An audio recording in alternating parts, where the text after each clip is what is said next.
Good evening, everybody. Thank you so much for joining us here for the Boston.com chat with author Crystal Maldonado.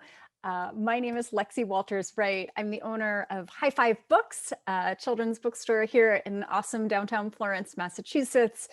I hope wherever you're joining from this evening, you are well. Just a couple housekeeping things before we get started.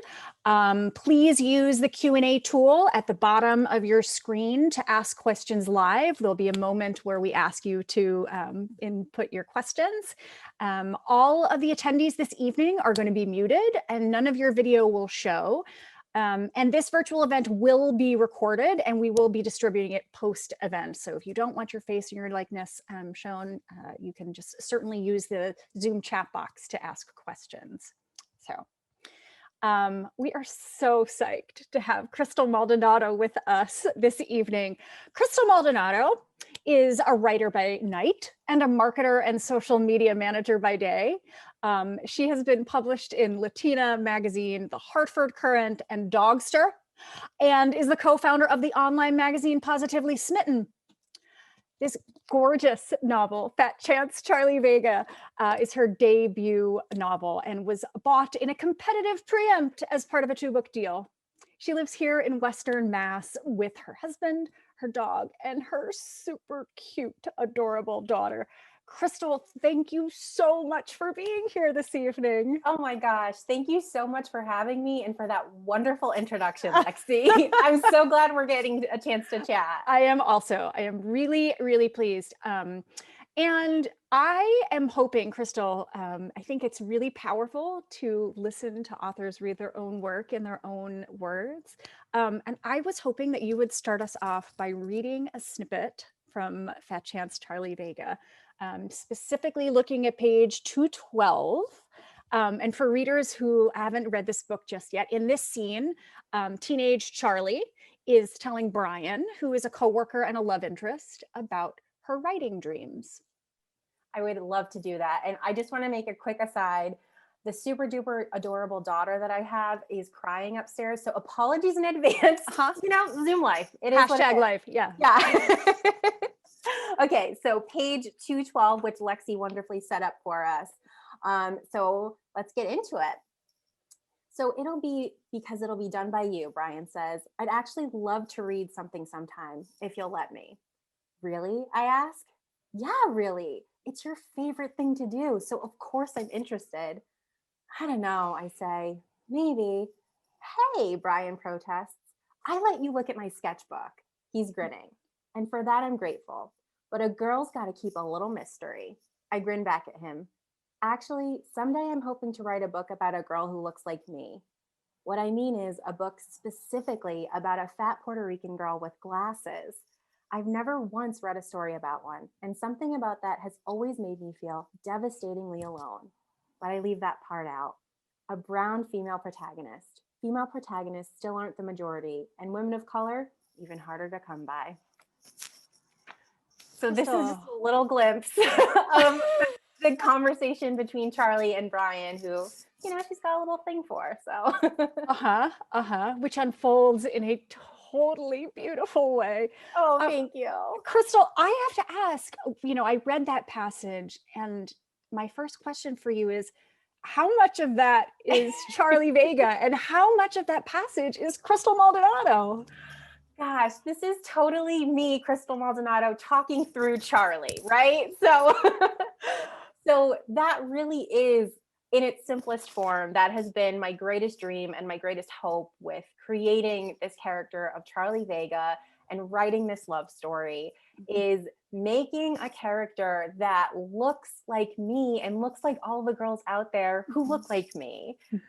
So it was a little kind of a nice wink, wink, nudge, nudge to put this in and to be like, here you go, sweet Charlie. You don't even realize that you are the character that I always dreamed of. So this is for Charlie, and it's also for little me. For little you. And that's the question I have next is like, so when was Charlie born? When, like, where was Crystal when Charlie came to be? So it's interesting because I feel like I started writing this story thinking I wanted it to be as close to my life as possible, right? And I'm like, I have to stay true to my life in order for this to be, something that I would have liked to have seen. And then in the process of writing it, I was like, well, this isn't a memoir. And guess what's really fun? Creating and like making up all these new characters and all these new scenarios. Yeah. So I definitely think like the seeds of my experience as, a fat girl, a Puerto Rican girl, a girl, a woman in general, all of those identities intersect for me and color my experience in this world. And so since Charlie has those same identities, they certainly influence her experience as well. But then it's like all of those other elements of being a writer and being an avid reader come into play in her story, where I get to be creative and just embellish and rework everything and just give her her own little story and her own slice of life, and like this wonderful cast of characters that support her. Yeah. So there's definitely parts of me, but this is all Charlie. So that's really interesting to me. So my colleague and I both read this book. This is like a staff pass along right now. Oh we God, love it you. so much. All three of us have read it. And, I think the question that we continued to have was like in the Venn diagram of Charlie versus Crystal, female friendship is a really strong portion of this book. And Charlie's best friend, Amelia, plays this beautiful role. And there is an incredible kinship between the two of them. And I wondered, did you bake any of your actual friends into this book? Are there other family members that you baked into this book? So there are no direct comparisons like from my life, except for Brian, which is totally inspired by my husband. So I am very frank about that. Like I ran this whole thing by him beforehand. I was like, hey, I'm going to make a character based on you. Is that okay? He read it. So had his blessing, and he very much, takes great pride. Anytime someone says they admire Brian, he's like, that's me, right?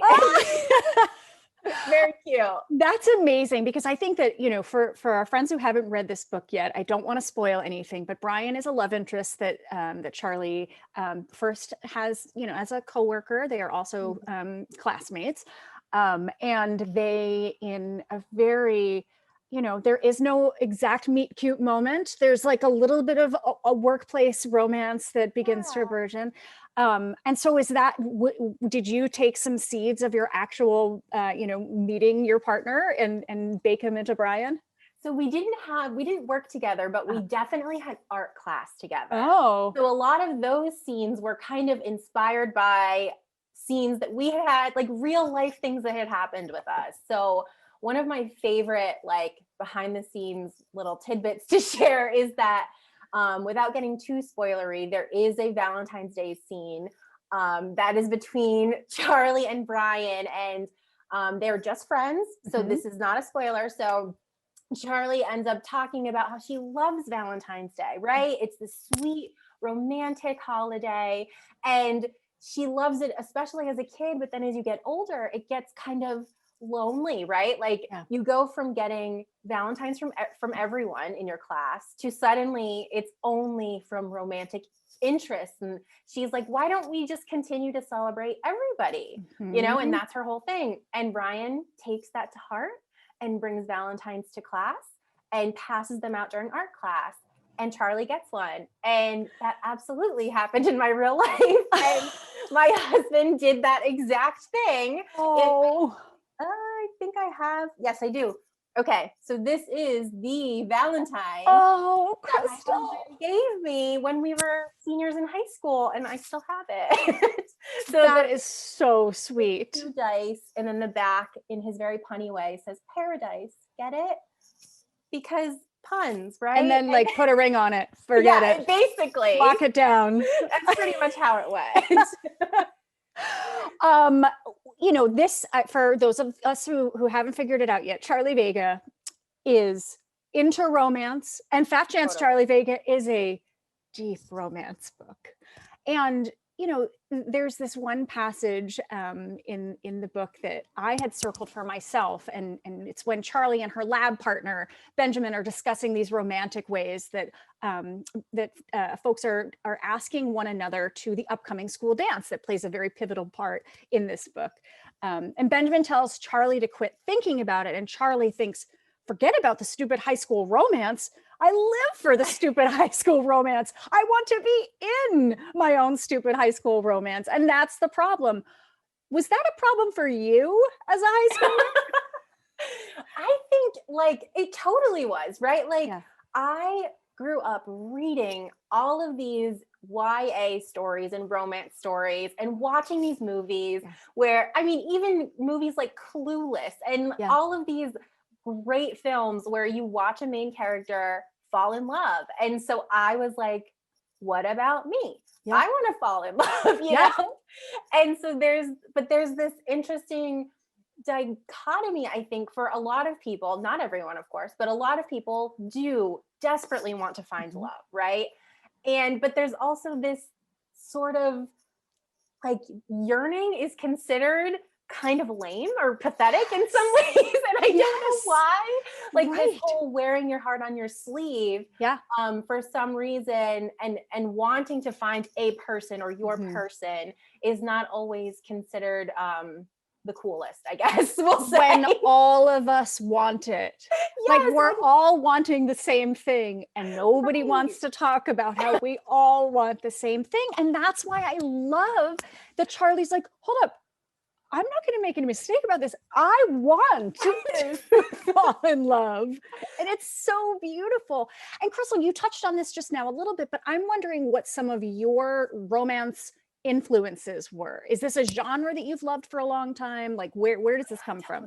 Yeah, it is just this. I just love, especially young adult romances. Like there is something so pure and sweet just about those beginning of relationships. Like you're figuring yourself out when you're a teenager, you're figuring out what you want, you're figuring out the world, and then to find somebody and have all of those butterflies and all of those good feelings where you're overthinking everything, right? You're like, well, they said this, what's that mean? Or they look at you a certain way and you're wondering, is that a loaded glance? Like, is that, so I just think teenagers feel with their full heart. And I think that is truly like the most beautiful and brave thing, is to just feel your feelings. Totally. And so I just grew up reading a lot of stories where the main character falls in love, and I loved that. And then as I got older, I was like, well, how come no one ever looks like me in these stories? Like I want love. I want to fall in love, you know? And well, I was just going to say, and then I loved also looking within young adult books, they also explore all those other pieces of love that we have in our lives that are so meaningful. So the friendships that we love and the family that we love, and then like coming into your own and figuring out how to love yourself. So like all of the love is what I'm all about. So this is a book about all of the love. Is that what we're saying here? Yes. Great. Yep. Exactly. All right. Well, we're done here. It's a book about all of the love. Crystal, I'm wondering which authors you grew up reading, and if you ever found yourself in a book the way that you have crafted for other young readers. So I definitely read a lot of Sarah Dessen growing up. I loved her books. I also loved discovering new writers. So in college, it wasn't until college I discovered like Sandra Cisneros and The House on Mango Street, which just completely blew my mind, remains one of my favorite books now. And so I read a lot of coming of age stories too. And I know like Dumplin' by Julie Murphy was a huge one for me. I loved Nicola Yoon and obviously Jenny Han, like my girl Jenny, she's amazing. A lot of that. And, you know, I grew up on those stories and just always wondered if there was room for someone like me in those stories. And so I know that I like it took a long time until I saw myself. And I would say I saw pieces of myself in a lot of books. So Yeah. in Dumplin', I saw like the fat version of me in that. In some of the other books, I'm like, okay, I see my Latinx representation in these books, but I felt like I never saw the whole me in a book. And now I feel very fortunate that I get to look at Charlie. Look at her back there. Like, I'm just like, oh my God, teen me just lost her mind over this. You know? And maybe this is a great time to say, it's not just teen you who has lost their mind over this. You have had an outpouring on social media of young people who are reading this book and saying, that's me. Yes. I see myself in this person. And I was hoping you could share a little bit about what you've heard and also what you've seen. Oh my gosh, I would love to. So I would say that I've heard from all different kinds of readers. So obviously, I wrote this with a very specific reader in mind. You know, I wrote this for my fat girls out there. I wrote this for my fat brown girls. But I also feel like I tried to write this for anyone who has ever felt insecure, who has dealt with body issues, who has really just gone through anything and wanted a feeling of acceptance and like craved that feeling of validation. And so I think this has translated in the best way because I've had a lot of, especially female readers, reach out of all ages saying, I wish that I had this when I was a teenager. And that is beyond my wildest dreams of expectations, you know? Yeah. I never imagined people saying things like that when I wrote this. I wrote this and thinking, you know, if one person reads this, I'll be thrilled. Like that would be the greatest. So another like very heartfelt thing that I've been fortunate enough to see is that there's some girls out there who are recreating that cover. Like full Charlie. Will you show us? Absolutely. Okay. Okay, so let me share, as always, let me share my screen with you. Let's see if this works. I have faith. Okay. Oh my gosh. Okay, Crystal, this is so amazing. Okay, can you see these beautiful? All right. These gorgeous young readers. Truly, like, look at them.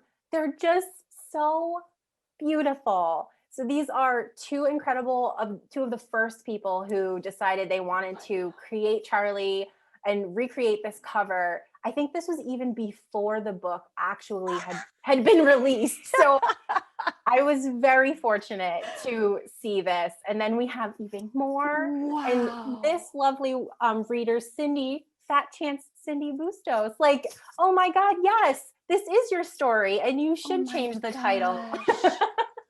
Oh my gosh. Right? Just stunning. These are stunning. And like, that means that somebody read this book, saw the cover, read the whole passage of when Charlie is finding this dress that makes her feel so fabulous. Yes. And ignoring everything that happens once she has the dress on that evening. It is such a profound moment that these readers then recreate the cover. It is so fantastic. Truly. Yeah. I mean, and here's even more. Like, and obviously I did it myself too, because I'm totally shameless. Now, what came first, the dress or the cover? The cover. I had to hunt for the dress. That's amazing. Yeah, I didn't have it. I just was in love with the illustration. So this cover was created by a Puerto Rican illustrator named Erica Lugo. And I was just completely blown away by her depiction of Charlie. And this just beautiful, happy, confident, fat brown girl on that cover felt so powerful and really meaningful. And was she looking at photos that you had given her, or had you and she communicated? Nothing. She just did it. I need to give her all the credit in the world, because Yeah, this is exactly what I pictured Charlie as, and she just nailed it. That's amazing. I want to show too, for readers who haven't yet seen it. Also, there's foil stamping on the spine, the emboss on the front. I mean, this book is just a work of art through and through. Crystal. Yes. Amazing. Totally amazing. I want to I have ask. to stop sharing my screen now, Please. but I don't. I have faith in you. All right. We're going to do it. I've never done it live. And this is the problem, is when it's really, there we go. There, you did it. You nailed it. You totally nailed it. I want to reference a couple pieces that really are the keys to Charlie's writing experience. Yeah. Charlie says, I went online and began to share stories of beautiful girls with happy endings, which made me feel joyful and whole, even for a bit. And then slowly through those writing communities, I ended up finding feminism and the fat acceptance movement. And I moved on to writing stories about girls of all sizes from all backgrounds. It started to impact the way I thought about bodies, about nourishment, about diets, and about myself. And this sounds like a lived trajectory for this reader. And I'm wondering, was it? How much of this is your story and how much of this is your story through Charlie? So I gave Charlie this sweet little gift in the book of finding herself through these writing communities. Yeah. So I feel like I really found myself through, weirdly, LiveJournal and Tumblr communities. And so they weren't writing focused. So I did give that to Charlie, and I didn't have that experience. But I thought it would be really powerful if through her writing, which is something that does empower her, right? It makes her feel like she is this storyteller and she's in control. I thought, well, what if through these spaces she starts to figure herself out and she starts to realize, oh, she has more control than she thought. So for me, finding those communities, these like fat focused, fat fashion, fat acceptance communities, was so revolutionary to me. And that really contributed to me finding empathy and finding feminism, finding all of these ideas that are sort of tied together once you start talking about what it's like to live as a fat person in society and how we really just, I think most fat people just want to be accepted and like left alone. Like they just want to live their lives, you know, and just try to be happy and write and experience all the same things everyone else wants. Yeah. And so that, like, they want empathy. They want people to just be kind to them and to let them live their lives. And so when you start to think about those things, it's all, everything is tied together. So we're talking about fat activism, which is very political in some ways, right? It's tied to race, it's tied to class, it's tied to ableism, it's tied to privilege. All these things end up being sort of intertwined. And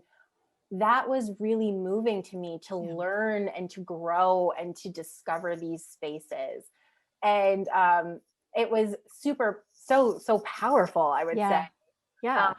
And I love this idea for Charlie of writing stories that are joyful and giving joy to these characters that have different body types and different bodies. Because I think that a lot of marginalized authors, sometimes they feel like a pressure to write stories that are rooted in trauma, which are very much legit. We need those stories. We need to tell those things. They're truthful and we have to share those.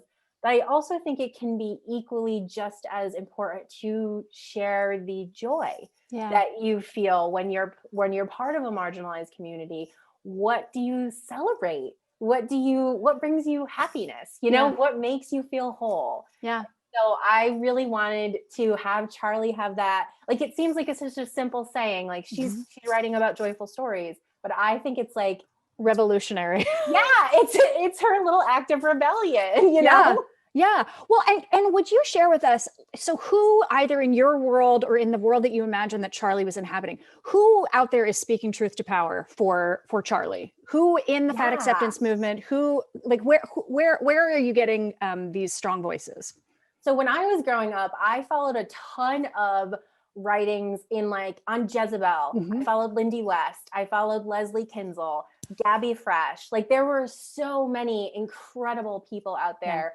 And there's still so many. You just Yeah. have to look for them, Yeah. right? So one of my favorite accounts is The Body Is Not an Apology. Beautiful. Stunning. So it's by, I think it's Sonia Renee Taylor Yeah. runs this, and she has a book out, and it's all about radical acceptance. Yeah. And she is regularly talking about these things, Yeah. making these things realities for people, Yeah. right? So she's talking about diet culture. She's talking about taking up space. Mhm. She's talking about Black and brown bodies. She's Yeah. showing them. It's incredible. Yeah. Virgie is also an incredible voice. Yeah. There's just, if you like, I like to say for young people who are reading this, or for anyone who's kind of just getting into fat acceptance, fat fashion, like follow some hashtags, right? Like, so the fat fashion hashtag Yeah. will lead you to where you need to be. Yeah. And then you get the benefit of seeing gorgeous clothes on all of these incredible people. Yeah. And then you also get to think about some of these things that maybe mainstream media is not talking about so much. Totally. Totally. I'm going to pause this for 1 second and remind our audience that we're going to begin taking questions from you in a couple moments. There are some pre-submitted questions that will certainly be addressed, but please do feel free to ask questions in the Q&A box below. Crystal, Yes. there is a portion of this book in which Charlie and Brian take a drive to blow off some steam following yet another fight with Charlie's mother, who is a complicated figure in this book. And they take a drive. It says, this town is admittedly a little earthy crunchy, with stores that sell kombucha and tie-dye shirts, vegan eateries as the norm, and a lingering smell of patchouli oil. But I'm not mad about it. Not when there's a rainbow flag proudly displayed in the center of town and posters affixed on storefronts proclaiming feminism is for everyone. And plus they have the best thrift stores here. And we start walking until we get to a used bookstore. Where's that town, Crystal? I mean, this town was very much inspired by Northampton. Yes. Yes. Here at Hi-Fi Books, we were in a village of Northampton. So it was. So tell me a little bit about how Western Massachusetts plays its part in Charlie Vega. So I set the book in Connecticut. I grew up in Connecticut. So I wanted to, pay tribute to my home state. Yeah. But I live in Western Mass now, and I feel like this is my home. This is where I belong. I'm raising my kid here. I love it here. Yeah. And so I remember visiting Northampton for the first time and just absolutely falling in love and being completely floored and excited by a town that like proudly proclaimed feminism and celebrated women. And there were all these pride flags everywhere. And I was like, oh my God, this is amazing. And so I thought this town for Charlie and Brian would be a nice juxtaposition to like have this kind of safe haven, this place where she goes, when she's having a hard time, a place she escapes to that her dad showed her, right? And introduced her to. And it's a drive away from where Charlie lives, and where sometimes, she feels a little suffocated in that town. Yep. And so I feel like, to me, this is a symbol of like hope. They didn't have to go far. They didn't even really have to travel it was a 20-minute drive for them in the book. But it's this symbol that like you can find your place wherever that may be. And sometimes it's just a little car ride away, and you can feel that sense of just relief and acceptance and breathe a sigh of relief. For sure. You found your people, For sure. Well, we're getting a couple questions in, and I just am going to look at our clock and make sure that we're good on time. I'm going to ask you one from an audience member who is wondering, what advice do you have for teenagers who want to write or become an author? Oh, that is such a good question. So first of all, write and read is my biggest answer. So reading played a huge part in my desire to want to write. So I would read these stories and I would think, how might I do this if I was writing this story? Or reading stories helps you figure out the types of stories, the characters, the dialogue, like what is it about those stories that you're drawn to? And like, after you've read enough, a pattern starts to emerge. Suddenly you realize, oh, I really love rom-coms, or I really love horror. I love a good mystery, those things will help you as a writer start to figure out what it is you enjoy. And then you can incorporate that into your writing. And I also love to just recommend like practicing writing. So it doesn't have to be good. And in fact, maybe you go in thinking this is going to be bad and just do it. The more you write, the better you get at it. I would say Fat Chance Charlie Vega was not the first book I wrote, but it was the first book that felt like I could do something with it. Okay. You don't want to read those early books. They weren't Actually, we kind of do, but those are coming. But that's the thing, like it takes a while, right? Like it's not like maybe for some people you wake up one day and suddenly you have a book. But I think a lot of it is just practicing, sharing it with people you support, that support you and that you trust, and getting that feedback, revising and trying again. Yeah. And honestly, the number one thing is truly just remembering that no one can tell your story like you can. So tell it. That is such a great line. I feel like we all need to have that printed on shirts with Charlie's face on the front. Let's make it happen. Okay. All right. We're in. Michael is asking, do you have a literary agent? And if so, what steps did you take to get one? That's a good question. I do have a literary agent. Her name is Tamar Rudzinski, and she is phenomenal. But like you, when I finished writing this book, I didn't know how to find a literary agent. I think, honestly, publishing is one of those realms that it is still really mysterious in some ways. So embarrassingly, I went to Google. I just Googled, I wrote a book. Now what do I do? And that there are tons of resources out there, as it turns out. And now that I've been in the industry, I know of a couple, which I'm very happy to share. So you don't have to just go to Google, although that worked for me. Amazing. But there's the Society for, it's SCBWI, I think, Society for Children's Books, Writers, Illustrators, something like that. Start there.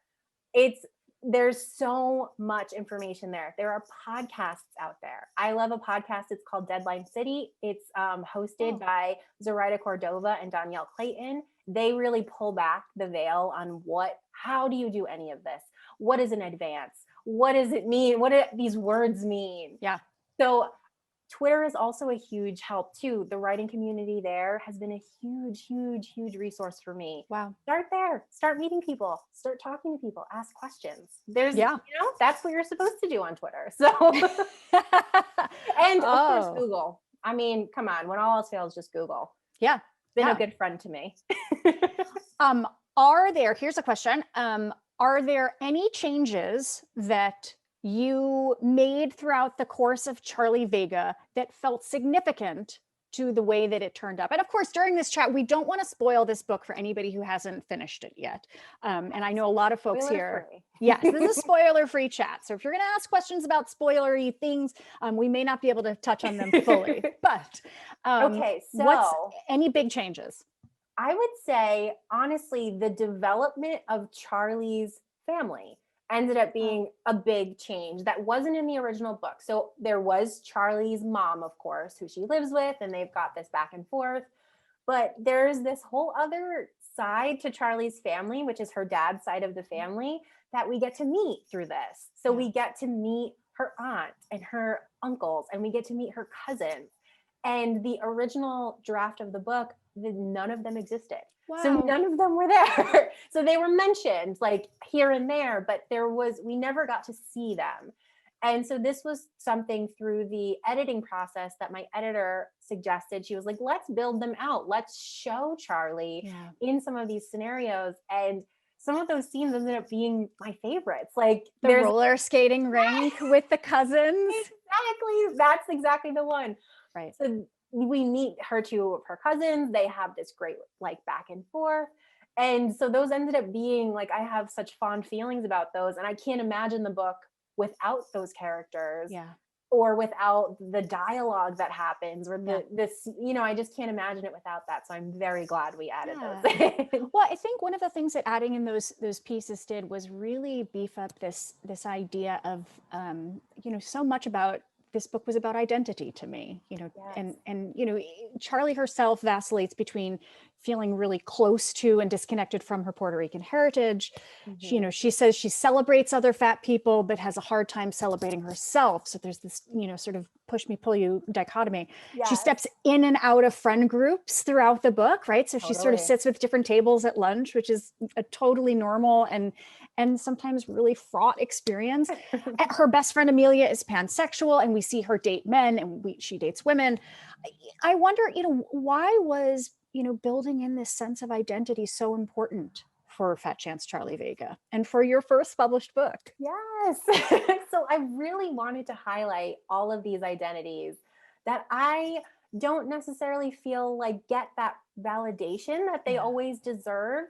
So we know, obviously, there are so many Puerto Rican people out there. Yeah. There's fat people out there. There's pansexual people out there, right? Yeah. There's people with two moms as their parents. Like those people exist. We know them. We love them. Right. And yet They're never in their own book. It's still hard to find it, or it's still the exception, I would say. It's definitely getting better. Yes. But it's still harder to find them. And so I really just wanted to be like, oh no, look at them. Look at how beautiful all of these people are, And so I also kind of wanted to have a book that, even if you couldn't relate to what Charlie's going through, or you have nothing in common with Charlie, the main character, you may have something in common with one of these side characters, or with her love interest or her best friend, whatever. And you can find a little piece that works for you. Yeah. Yeah. One piece that really worked for me that I found incredibly striking was the way that you really skillfully crafted the relationship between Charlie and her mom. And that's a rough relationship. In the book, Charlie's mother was once fat, and she lost a lot of weight by overexercising, it seems to be, and restricting her eating. She encourages Charlie to do the same. She's passive aggressive in the way she talks to Charlie. She leaves her weight loss shakes and then sort of, scolds her when Charlie throws them out. And I guess one of those things that has really resonated with the readers that I see online is how conflicted that relationship is. And there's a beautiful scene where Charlie and her mom and Amelia have this fabulous bonding session, and they just have this like rager of a sweet girls' night. Yeah. And the next morning, Charlie's feeling so awesome until she sees her mom, who's like stripped the house of all of the junk food. She's like done a full 180. And Charlie feels like the rug has been pulled out underneath her. Mm-hmm. I'm wondering for you, what was the undercurrent in Charlie's mom's behavior? What was happening for her? I mean, her husband had died, of course, but what was at the crux of, that rift between Charlie and her mom? I feel like a lot of Charlie's mom's behavior really came from her own desire for acceptance and her own like struggles to really love herself. And so I just think that especially after losing her husband, I think her grief sort of manifested in this deep need to change herself and to feel like she needed to fit into society's mold, her idea of what that was, right? Yeah. And so it is hard to watch them, I think, have this back and forth. It is. And I wanted to include this relationship that is imperfect and sometimes painful, and sometimes has delightful moments, and sometimes has really, really emotional and hard moments. Yeah. Because I think that is so true to life, and that there are a lot of people who are out there who don't have these wonderful, like Mhm. perfect relationships. There are these ebbs and flows, Yeah. and sometimes that you don't get to see that all the time, right? Yeah. And you hear a lot from people like, oh, well, that's your mom, or that's your Yeah. dad, or that's your fill in the blank. Yeah. And it's sort of, that is what we say as a society to sort of wash away whatever hurtful thing has been said Yeah. or done. And I don't love that. Like, Uh-huh. I want to acknowledge that even people who love you can still be hurtful. Yeah. And so I think for Charlie, she sort of learns throughout the book, not to spoil anything, but that but that she kind of has to root for herself, right? Yeah. So she may not always get that support that she deserves, because let's be clear, she does deserve the support, Absolutely. but she may not always get that from her mom. So Mhm. she's got to be that cheerleader for herself and take the love in her circles, like her found family ends Yeah. up being really important to her. Super crucial. Um, this is a reader question. Was Charlie's mother threatened by Charlie? Oh, that is a good question. I feel like there probably was a little bit of you Her know, self-assurance, I right? think so. And like there was maybe a little bit of not wanting to see Charlie do so well, because then I think Charlie's mom would take that as a dig at herself rather than a celebration, Totally. right? Totally. Yeah, I definitely think there was an element of that for sure. And I'm wondering, as a reader and as somebody who penned this whole relationship, what did Charlie need from her mom? I really think all Charlie wanted was just that feeling of unconditional love and comfort.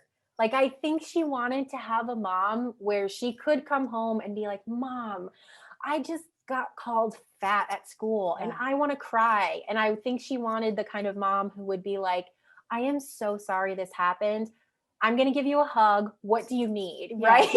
Just Right. that feeling of Right. comfort, Right. of having someone unconditionally in your corner who's Yeah. willing to do anything for you. I think that's what she wanted. And there are those perfect moments where we sort of begin to see a tiny bit more humanity in her mom. And her mom has made rice and beans, and it's her Yeah. favorite dish. And she walks in the door and she's like, "Oh, it smells so good, and I feel good to be home." And like, of course, it was laden with like a little dig right at Yep. the end, right? She couldn't fully appreciate it.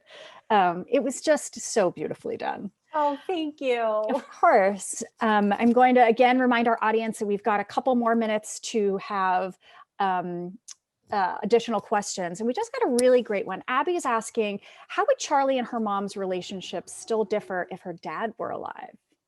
Oh, so I definitely think they would have less fighting over the, like, the weight loss shakes, right? Uh-huh. Like, I don't think that her mom would have turned to Mhm. over exercising, to these shakes.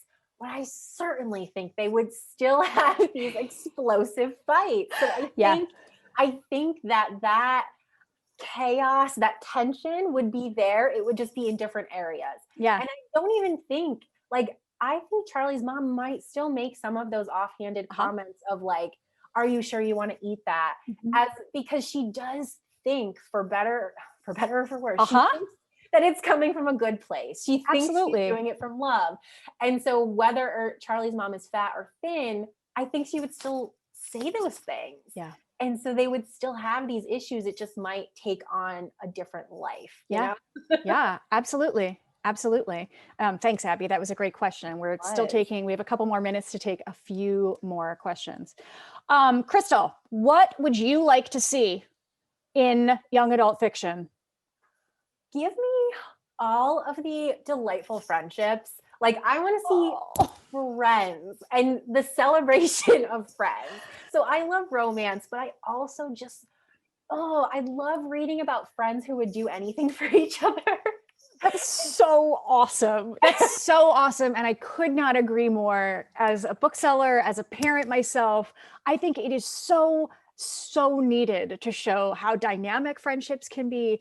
And in the way that you crafted this beautiful array of chosen family to celebrate, this one person who herself felt like she wasn't getting the family she needed at home. Yeah. I think that would be so fun to see. So Found writer, family is the best. So yes. yeah, found family. We have a question from Kinsey. What would have been some of your favorite part, or what have been some of your favorite parts of being a published author so far? And what has changed from being an unpublished author to a published author? Ooh. Well, for one, I get to hold my book in my hands now, and that's pretty amazing. So I would say yes, that's absolutely one of my favorite parts is holding up my own book. Talking to other authors has been phenomenal. So I Oh, was very solitary in my writing before, and writing is by nature, it's a solitary thing. You do it by yourself. yeah. And I was unbearably shy. Like I didn't want to share my writing because I was scared it wasn't good or people wouldn't like it. And so even when I was writing this book, I didn't tell a soul except my husband. Wow. Nobody knew. And I didn't even tell people once I got an agent. I only told people once we sold the book. Wow. So now I regret that a little because I think a lot of people would have been supportive and excited. And so that I think has been the biggest change is getting to share this love that I have, getting to share all of the thrills, Yeah. to share that with family, with friends, with people who I didn't know beforehand, but now I consider No. them good friends. Like you, Lexi, you are fabulous. And Kinsey, like that has been truly remarkable. And getting to talk to students and readers, like that is everything. I still, every time someone says they read the book, I'm like, you read my book? You Oh, like my writing? So yeah. it's wonderful, truly. Yeah, that's incredible. Abby's asking if this book was made into a movie, who would you cast for Charlie and Brian? Oh my God.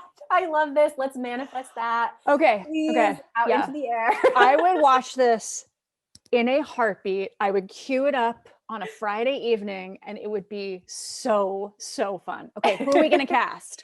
Okay. So I, first of all, selfishly want to cast myself as a background actor. I have to be a teacher or something. Like I just Okay. have to walk across the screen. So there's Great. that first and foremost. Great. Secondly, I actually think I'd like to do like an open casting call and kind of use this as an opportunity to give young actors and actresses who haven't been able to sort of break into Hollywood, give them their big break.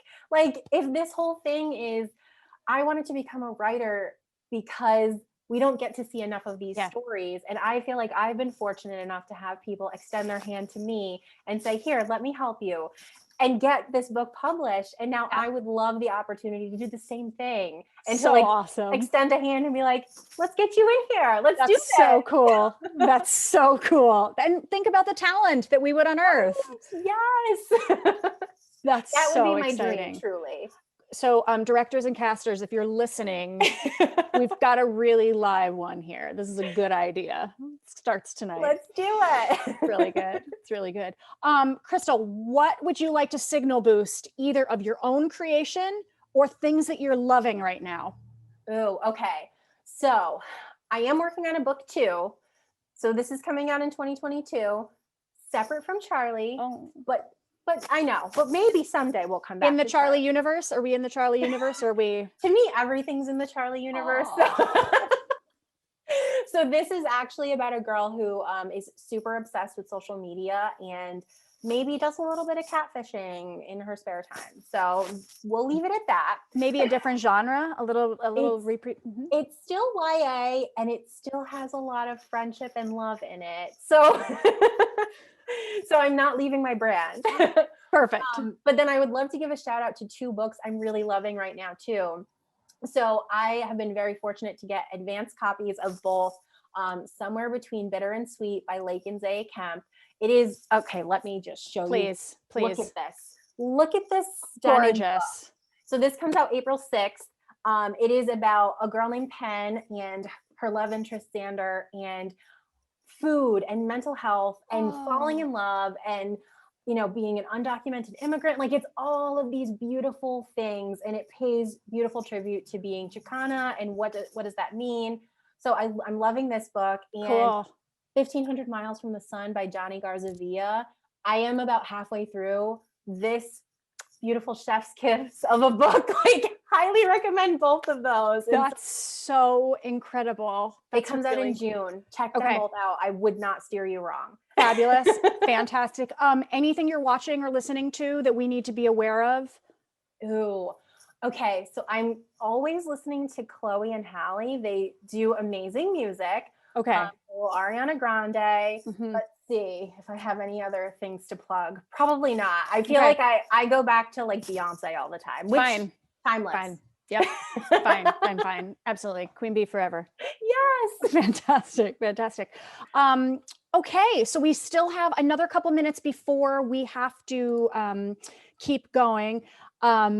Chloe writes, this is not a question, but this talk has inspired me to keep on writing. So thank you. Chloe, please keep writing. We want your stories. And I mean this sincerely. That's Like, so awesome. Hey, Chloe, you. keep going. Keep going. I Keep mean, going. I really was working a full-time job, had no idea what I was doing, and I just loved writing. And so if that's you, like if you just love the written word and you love stories and you love storytelling, Yeah. and you're not exactly sure how to make it happen, that was me. That was literally me a couple of years ago. That's so awesome, And now Crystal. I have a book. So like, if I can do this, you absolutely can do this, Chloe. That's incredible. And anyone else. What are some of your writing spaces and writing routines? Ooh, okay. So pre-pandemic, I was totally in love with writing in coffee shops, which is very cliche, but come on, the ambiance. Like, there's a reason that it's cliche. Totally. So I loved just going and putting in some headphones and having like people kind of hustle and bustle around me and getting lost in whatever I'm listening to and writing. Yeah. Post-pandemic, it's slightly more chaotic. I have a kid now. Like, it's like I feel like with working from home and also having a toddler and also the world being what it is, it's like I'm just trying to fit writing in when I can. So my routine truly is just, I feel like the constant is music. So I like to listen to music while I'm writing. I listen to a lot of 90s music, like when I was growing up, so that I can feel all those feelings of when I was like 15, 16. Give it. So 90s playlists are basically my best friend. Oh man. Also 2000s, like early 2000s R&B playlists. Sure. Love it. Yes. So that's what I end up coming back to like again and again, just because I feel like it puts me back in that mindset of being a teenager. And if I'm going to write for teens, I got to feel my feelings. So here's a question. Have you considered writing for an audience other than teenagers? Oh, I definitely considered it. I just don't know how good I'd be. So, I love writing for teenagers. I love all the like story beats you get to hit. I love talking about a lot of like friendships. I love the coming of age. Yeah. But I think a lot of that can also translate into other genres. Totally. I just haven't done it. Like, one thing that I would love to do someday is maybe write a middle grade book. Wow. I think that would be fun. I have big dreams of writing a picture book with my husband, who is a graphic designer and artist. So maybe someday we can make that happen. That's so Charlie and Brian too. Right? That's really, if you could just funnel that, it would turn into the Charlie and Brian picture book. I want to do that so badly. So keep your fingers crossed that maybe someday it'll happen. That's really cool. Fantastic. Let me just scroll to see. It looks like we have all of those questions answered and these ones. Crystal, anything that you would like us to walk away with that we haven't asked you? I feel like the biggest thing I just want people to walk away with is just a feeling of like hope and acceptance. So if you read this book and you feel like, a little more validated, you feel a little more like you matter, that is truly the greatest gift I think that I could get, is just giving people hope, giving people empathy, giving people this inspiration to be kinder to each other. That is what I want. That is why I wrote this book. And I hope that you like it. I hope you love meeting Charlie, and I hope you love all her friends, and I hope you love love, right? We do. Fat Chance Charlie Vega is available at all of your independent bookstores. It is certainly available here at highfivebooks.org, or bookshop.org is a fabulous way to support your independent bookstore. If you don't have one super locally, you can choose one that's closest, or you could choose from any of the hundreds and thousands of them across the country. Crystal Maldonado, thank you so much for your time. We cannot wait to see what you do next. Oh, thank you so much, Lexi. And thank you so much, course. Boston.com, for this opportunity. This has been so much Absolutely. fun. It has been such a treat. Thank you. And thanks for joining us. Thank See you you. soon.